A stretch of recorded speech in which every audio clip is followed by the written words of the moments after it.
Bonjour à toutes et à tous et bienvenue dans ce podcast. Ici c'est Cyberblog le dragon et je suis là pour t'accompagner dans la découverte de toi-même et surtout le nettoyage de tout ce qu'il y a au niveau de la pollution éthérique et puis de l'espace astral.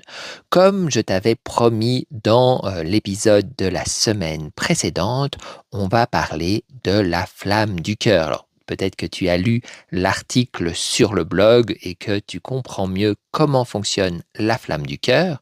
Mais là, je vais te présenter comment moi, je l'utiliserais en tant que dragon si j'étais incarné. Forcément, en tant que dragon, je vais utiliser d'autres façons la flamme, plutôt au niveau de mon souffle et de la magie. Mais si j'étais incarné, j'utiliserais vraiment la flamme du cœur pour transformer tout ce qui est lourd dans ma vie et dans l'espace éthérique en quelque chose de plus léger et plus facile à vivre. Donc c'est vraiment un outil incroyable. Alors, si tu te demandes si tu as une flamme du cœur ou pas, je te rassure, tu en as une forcément parce que toute personne qui est incarnée sur cette terre a forcément une flamme dans son cœur. Sinon, tu serais mort depuis longtemps. Et donc, cette flamme, par contre, si tu n'as pas eu l'habitude de l'utiliser ou de l'entretenir, simplement, elle va être toute faible, elle va être toute faiblarde et donc, il te faut absolument la renforcer pour pouvoir mieux l'utiliser. Et l'exercice que je vais te proposer va te permettre en même temps de renforcer cette flamme et en même temps de l'utiliser pour nettoyer ton corps éthérique. Donc comment est-ce que tu vas pouvoir faire ça? C'est assez simple. Si tu te souviens de l'exercice que je t'ai présenté la semaine passée, tu te souviens que tu peux utiliser ta respiration pour nettoyer ton corps éthérique en inspirant tout ce qui est sale au niveau de ton corps éthérique et puis en expirant par la bouche pour envoyer cette énergie lourde, que ce soit à la terre, au soleil par exemple, pour qu'elle soit recyclée.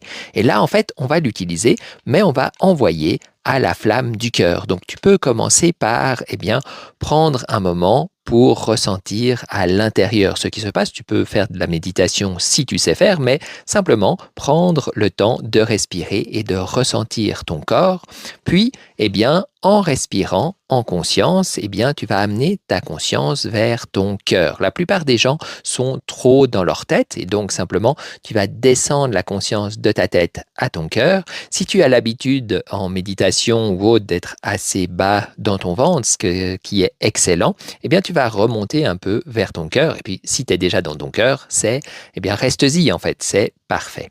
Et donc, quand ta conscience est dans ton cœur, tu vas prendre le moment pour ressentir ce qui se passe au niveau de ton cœur et sentir qu'il y a une petite flamme. Tu peux aussi la visualiser. La couleur n'est pas importante. Beaucoup de gens disent qu'elle est verte, la couleur du chakra du cœur, mais il y a des gens aussi qui la voient rose, en fait, le chakra du cœur interne, en fait, la couleur de l'amour. Mais une flamme dorée fonctionne aussi très bien, une flamme violette, une flamme argentée, où on peut mélanger, en fait, par exemple, du violet et du doré fonctionne aussi extrêmement bien. D'autres vont avoir des flammes plus dans le rouge, une flamme plus au niveau de l'énergie. D'ailleurs, la couleur de cette flamme peut changer d'une fois à l'autre. Tu n'es pas obligé de garder toujours la même couleur. Sens-toi libre et laisse venir ce qui vient. Surtout, ne rentre pas dans un dogme qui te dit que c'est telle couleur ou telle couleur qui est le mieux pour toi. C'est vraiment ce qui vient au niveau de ce que tu ressens. Et regarde cette flamme, est-ce qu'elle est intense, est-ce qu'elle est grande, est-ce qu'au contraire elle est toute petite et un peu faiblarde? Ce n'est pas dans le jugement, c'est juste ressentir ce qu'il en est pour l'accepter et le laisser venir. Des fois elle pourrait être forte, elle pourrait être grande et puis le lendemain beaucoup plus faible, tout dépend de la situation dans laquelle tu es. Lorsque tu ressens bien cette flamme dans ton cœur, tu peux utiliser l'exercice de la respiration dont j'ai parlé juste avant et puis aussi la semaine passée. Tu peux simplement inspirer l'énergie de ton corps éthérique et puis au moment où tu vas l'expirer, tu l'expires toujours par la bouche, mais tu sens que tu envoies cette énergie vers la flamme de ton cœur. Alors, L'idée, c'est ne pas l'envoyer trop fort pour ne pas l'étouffer, c'est juste envoyer ce dont la flamme a besoin pour se renforcer. Donc au début, tu peux envoyer juste un petit peu d'énergie lourde de ton corps éthérique pour nourrir cette flamme et tu vas sentir comme cette flamme devient de plus en plus forte, de plus en plus grande, de plus en plus intense. Comme elle grandit, elle va peut-être d'ailleurs changer de couleur, ça peut être normal. Et dans l'exercice de base de la flamme du cœur, après, on va sentir comme elle transforme tout en amour et envoyer cet amour à nos cellules, à l'univers. Là, dans cet exercice-là, on ne va pas se concentrer là-dessus. On a juste l'envoyer l'énergie et sentir comme ça brûle cette énergie et que ça va la transformer, bien sûr en amour, en joie ou autre chose, mais on ne va pas essayer de le contrôler. On laisse juste venir, donc j'inspire et j'expire dans la flamme de mon cœur et je laisse simplement l'énergie qui est créée par cette flamme faire ce qu'elle veut. Ce sera peut-être de l'amour, ce sera peut-être de la joie, peut-être du bien-être, peut-être rien de tout cela, puisque l'idée, ce n'est pas d'être dans un dogme et de se dire, ça doit être ci, ça doit être ça et contrôler, mais juste ressentir ce qui vient. Et je vais continuer, j'absorbe le côté négatif et je l'envoie à la flamme de mon cœur, je la renforce, ainsi elle devient de plus en plus forte et je profite de plus en plus de tout ce qu'elle m'offre en retour, sans essayer, comme je disais, de le contrôler ou de le changer.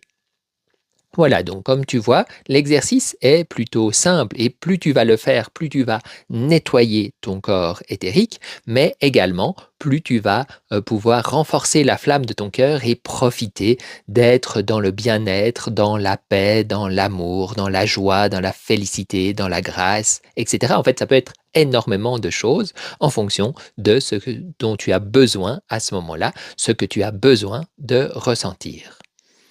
Voilà pour cet exercice et la fin de ce podcast. Si tu as des questions, n'hésite pas à les poser, que ce soit en commentaire ou en contactant Wanderer et Marina. Et puis ensuite, ils pourront te répondre ou bien je pourrai venir pour répondre, soit dans un prochain podcast, soit de manière plus directe. En tout cas, essaye cet exercice, enfin même pas essayer, emploie-le, utilise-le et tu vas vraiment voir la différence, le changement au niveau de ta vie, de ton bien-être, de ta légèreté et de tout ce que tu es.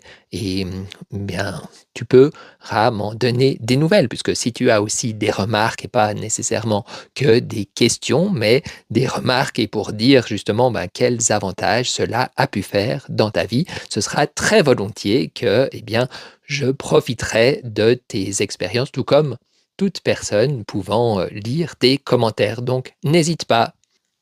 De mon côté, je te dis à la semaine prochaine pour un prochain podcast. C'était Cyborblog. Vraiment, je suis très très heureux que tu m'aies écouté. Je te souhaite une excellente journée, une excellente semaine et à tout bientôt.